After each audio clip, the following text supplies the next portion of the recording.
Veneto calano i casi mortali ma crescono i rischi per i giovanissimi under 24, lavoratori senior e stranieri.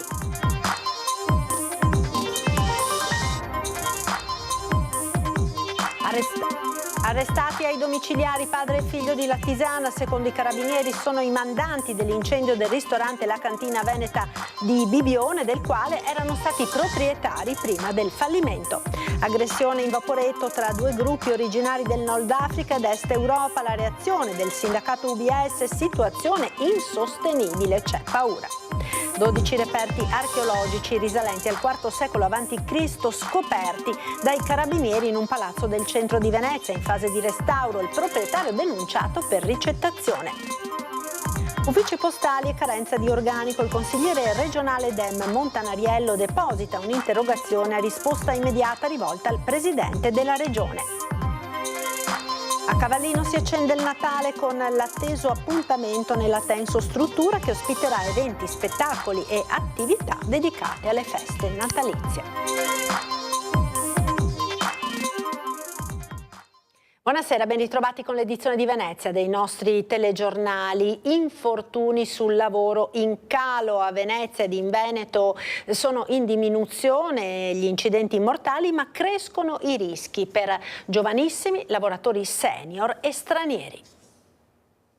A Venezia e in Veneto nel 2024 sono calati i casi di infortuni mortali sul lavoro, ma emerge un altro dato, ovvero quello delle criticità legate alle fasce d'età dei lavoratori coinvolti, nello specifico i giovanissimi under 24 e gli over 65.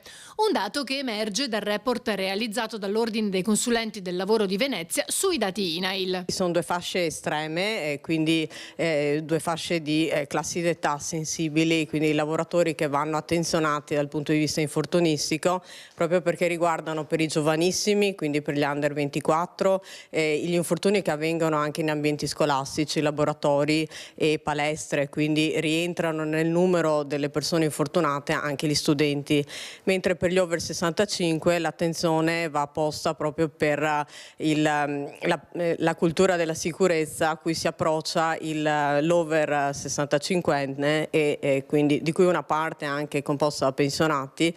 Sarebbe interessante esplodere anche la tipologia di danno che consegue a un infortunio nell'ambito della scuola. In genere sono di piccola entità, contusioni, qualche caso di frattura per chi si infortuna facendo ginnastica, cadute dalle scale, eccetera.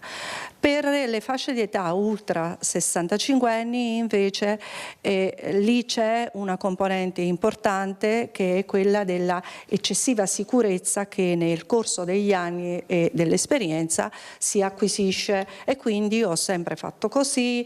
Naturalmente va tenuta in considerazione la tipologia di lavoro e la pericolosità delle mansioni. Come agire dunque? La formazione è fondamentale, cioè io devo insegnare alle persone la sicurezza, ma non l'uso del DPI, la cultura della sicurezza. Quello che manca non è dire a una persona mettiti il caschetto, è dire che va allacciato, va messo in una certa maniera, che va utilizzato in una certa maniera. Nel dettaglio, gli infortuni mortali complessivi in provincia di Venezia sono passati dai 23 del 2023 ai 17 del 2024. 5 dei 17 infortuni mortali hanno coinvolto over 55, confermando che l'indice infortunistico più elevato resta quello della fascia 55-64, sia a livello provinciale che regionale. Sul piano regionale, poi, il Veneto registra nel 2024 un totale di 89 infortuni mortali, in calo rispetto ai 112 del 2023. Un focus specifico è dedicato ai lavoratori stranieri. Se io guardo i lavoratori stranieri e i lavoratori italiani, alla fine gli infortuni capitano molto di più ai lavoratori stranieri. Un altro dato significativo riguarda invece gli infortuni in itinere. Cioè nel percorso casa-lavoro. Si è notato che c'è stato addirittura un aumento del 20%, però è un fenomeno che dobbiamo capire e gestire. Arrestati e messi ai domiciliari con braccialetto elettronico i due presunti mandanti dell'incendio del ristorante La Cantina Veneta di Bibione, di cui erano proprietari prima del fallimento.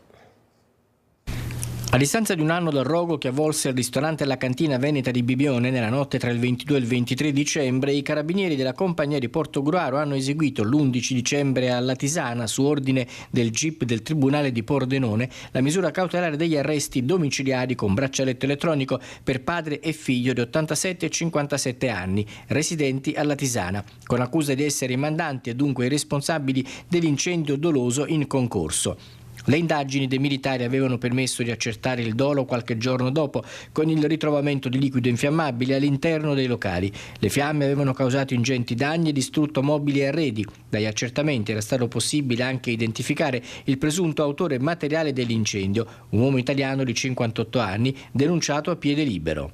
A scoprire l'incendio fu il proprietario del ristorante, che poi si è scoperto che aveva acquistato il locale nel 2007 proprio dai due accusati oggi di essere i mandanti, dopo il fallimento dell'attività. I carabinieri hanno appurato che i due, subito dopo l'acquisizione del locale da parte della vittima, avevano iniziato a intimorire il nuovo proprietario con minacce, danneggiamenti e aggressioni, allo scopo di costringerla a chiudere l'attività e rientrarne loro in possesso. Aggressione in vaporetto tra due gruppi originari del Nord Africa e dell'Est Europa. La reazione dell'UBS, situazione insostenibile.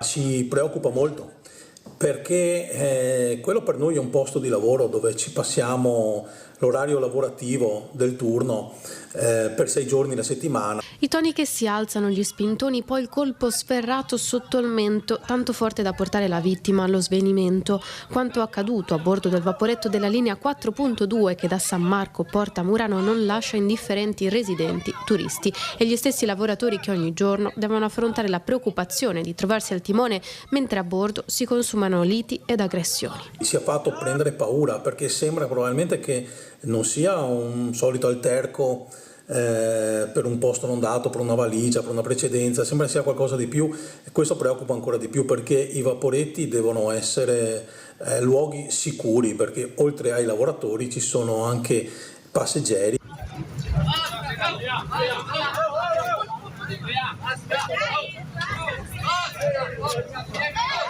Il fatto è ora al vaglio delle forze dell'ordine. La rissa cominciata alla fermata delle Zitelle si è accesa dopo il passaggio all'imbarcadero di Piazzale Roma. 6 gli operai coinvolti, impegnati nei cantieri di ristrutturazione dell'Hotel Bauer, 3 originari dell'Est e 3 del Nord Africa. È stato un operaio dell'Est a sferrare i colpi diretti al nordafricano. Tempestivo l'attracco del pilota del vaporetto per far scendere i 6 e mettere in salvo i passeggeri. Giusto il tempo di fermarsi che i 2 nordafricani hanno sollevato di peso il connazionale e sono scappati. Lo stesso ha fatto l'altro gruppo. Sulle loro tracce ora la polizia. 97 milioni. Il Ministero delle Infrastrutture e dei Trasporti ha dato l'ok all'erogazione dei fondi per il 2025 e del residuo per il 2024 per far funzionare l'autorità per la laguna e la gestione del Mose. I fondi sono suddivisi in 24 milioni di competenza 2025 per la gestione del Mose, 34 milioni di competenza 25 per la manutenzione, 39 milioni di residuo dell'anno 24 sempre per la manutenzione, perciò 97 milioni in totale suddivisi in manutenzione del Mose e gestione dell'autorità, 24 milioni. 12 reperti archeologici risalenti al IV secolo a.C. sono stati scoperti dai carabinieri in un palazzo del centro storico di Venezia in fase di restauro. A seguito di un'attività ispettiva svolta con la Sovrintendenza di Venezia nell'agosto del 2024 abbiamo riscontrato delle irregolarità su 12 reperti archeologici detenuti da un privato in un palazzo storico di Venezia. I carabinieri del Nucleo Tutela Patrimonio Culturale li hanno trovati in un importante palazzo del centro storico veneziano. Questi antichi reperti archeologici non solo risalgono al IV secolo a.C., 2500 anni fa, ma sono anche di pregevole fattura e soprattutto arrivano probabilmente da scavi clandestini. Dopo la ricettazione da parte di soggetti rimasti ignoti, sono finiti a Venezia. In ogni caso, senza titoli di proprietà, il bene archeologico appartiene sempre allo Stato. Invito le persone che hanno dei dubbi o dice detengo un oggetto, non sono un esperto, non sono competente, vorrei un consulto. Quindi potrei fare un'istanza alla sovrintendenza di zona e chiedere consiglio. Dirette dalla Procura di Venezia, le indagini si sono svolte con la collaborazione della Soprintendenza. Provenienti probabilmente dalla Puglia, i reperti sono stati assegnati al Museo Archeologico di Vibo Valentia. Di questi 12 sicuramente il pezzo più importante è questo cratere a Mascheroni, a Pulo, databile più o meno al IV secolo, alto circa 1,50 m, una tipologia diciamo abbastanza nota, ma per decorazioni e per tipologia proprio delle scene figurate pare essere molto raro. L'importanza di questa figura sta nel pregio di questo tipo di vaso, non solo nelle sue dimensioni ma anche proprio nell'apparato iconografico. Un apparato iconografico molto ricercato, di altissimo livello artistico. I 12 oggetti recuperati sono entrati anche nella banca dati dei Carabinieri di tutela del patrimonio culturale, un immenso archivio composto da oltre 8 milioni di reperti, di cui se ne ricerca ancora 1,5 milioni. Grazie alle implementazioni tecnologiche la banca dati consente un controllo del web che avviene anche in questo momento e ci riporta dei match positivi tra gli oggetti posti in vendita sul mercato online e ciò che noi abbiamo censito nella nostra banca dati. Questo è un primato nazionale, ma direi di più anche mondiale. Da Matteo Baldan per il Consiglio regionale a Maurizio Salvagno per la città metropolitana di Venezia. Ecco le new entry veneziane di Fratelli d'Italia e Partito Democratico. 8 nuovi consiglieri regionali approdano a Palazzo Ferrofini. Si tratta dei primi fra i non eletti nelle varie liste provinciali, chiamati a subentrare ai proclamati che nel frattempo sono stati scelti come assessori e quindi non possono cumulare i 2 incarichi. Tra loro c'è il milanese di Fratelli d'Italia Matteo Baldan, che supplirà l'assenza di Luca Spavanetto, unico veneziano della Giunta Stefani, nel ruolo di vicepresidente con deleghe a turismo e lavoro. Sono state 2 settimane per certi versi lunghe di attesa, però del resto il risultato che comunque avevo conseguito il 23 e 24 novembre comunque mi ha dato molta soddisfazione. Insomma, un numero di preferenze che chiaramente non mi intesto, ma intesto a tutte le persone che mi hanno dato fiducia. Cercherò perlomeno per il primo periodo insomma, di mandato, di consigliatura, di concentrarmi a migliorare il dialogo che c'è tra l'istituzione regionale, quindi tra la regione, i cittadini e l'amministrazione. C'è bisogno di un ascolto più accurato per arrivare in modo più efficace e in modo più veloce agli obiettivi che ci siamo prefissi.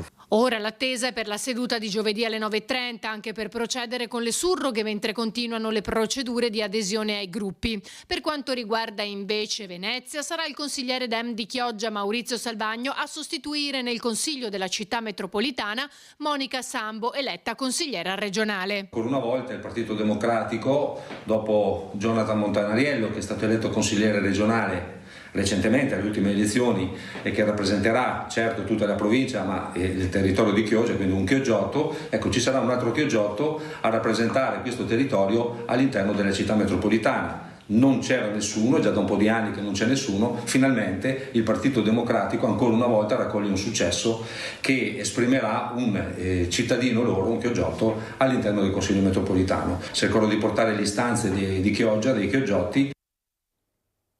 Uffici postali e carenza di organico. Il consigliere regionale Dem Montanariello deposita un'interrogazione a risposta immediata rivolta al presidente della regione. Continuano i disagi sul territorio a causa delle politiche messe in atto da Poste Italiane. Sempre più spesso il servizio viene eradicato dal territorio, ricordando che è un servizio essenziale, potremmo dire, perché non si tratta solo di corrispondenza, ma ormai gli uffici postali fanno attività di documenti, di servizi finanziari, economici, ci sono correntisti e in questi giorni stiamo assistendo a un depotenziamento del servizio in Riviera del Brenta, nella zona del Dolese. Per questo il consigliere regionale Montanariello ha depositato un'interrogazione a risposta immediata rivolta al presidente della regione Alberto Stefani. La situazione degli uffici postali in Veneto, afferma il consigliere Dem, continua ad essere critica e non più rinviabile. Chiusure temporanee, riduzioni di orario, carenza di personale stanno penalizzando cittadini, imprese e amministrazioni locali, in particolare nei territori più fragili. Noi crediamo che il buon funzionamento di una regione sia compito del Presidente della Regione e del Consiglio regionale. Per questo cominciamo la legislatura con un'interrogazione tra i primi atti a chiedere al Presidente della Regione che si interloquisca con gli organi superiori affinché il servizio postale nei territori sia garantito e non ci sia l'accentramento dei servizi e l'eradicamento di servizi territoriali che depotenziano la qualità della vita delle nostre comunità e dei nostri cittadini. Si avvicina il Natale, continuiamo a vedere i presepi, vediamo come si accende il Natale a Cavallino Treporti. Riapre per il terzo anno consecutivo la tensostruttura del Parco Urbano di Cavallino, che ospita nuovamente il paese di Natale. Il tanto atteso appuntamento giunge così alla sua terza edizione. All'interno della tensostruttura, coperta e riscaldata, sono stati allestiti spazi accoglienti e funzionali per ospitare eventi, spettacoli e attività dedicate alle feste natalizie. Le associazioni hanno allestito veramente delle meravigliose esposizioni, dei banchetti strepitosi. Rimarremo qui con serate a tema, con bella musica, con occasione di incontro fino al 1° gennaio. Chiuderemo con il concerto di Capodanno. Mercatini, concerti, serate a tema. Il calendario è ricco e per tutte le età. Protagoniste nell'organizzazione delle iniziative proprio le associazioni locali. Il Paese di Natale ha proprio questo significato, quello di coinvolgere le associazioni, sia con i banchetti ma anche con i vari eventi, quindi i saggi di Natale, delle scuole di musica, delle scuole di ballo. Veramente un po' tutto il paese di Cavallino Treporti si riunisce qui all'interno per far vedere quello che sta facendo, quello che farà, quelli che sono un po' anche gli obiettivi per il futuro. Ma il Natale a Cavallino Treporti è anche racconto di identità e tradizione, capace di coinvolgere l'intero territorio. Lungo la pista ciclopedonale del Pordelio torna la Lagoon Nativity. Al centro civico Casavio si potrà invece visitare il villaggio di Natale. E non mancheranno gli appuntamenti storici. Il 5 gennaio la 42esima edizione del Pavineri in Laguna e il 6 gennaio il Presepe Vivente. E naturalmente continua la nostra rubrica dedicata alla rappresentazione delle vostre natività. Mandateci i video realizzati dai vostri presepi al numero che vedete in sovraimpressione. Ricordatevi di tenere il cellulare in orizzontale e di specificare sempre nome, cognome e comune di residenza. È tutto per l'edizione veneziana dei nostri telegiornali. Grazie per essere stati con noi. Buon proseguimento su Antenna 3. Vi lascio dopo la sigla alle previsioni del tempo con il nostro meteo. Arrivederci.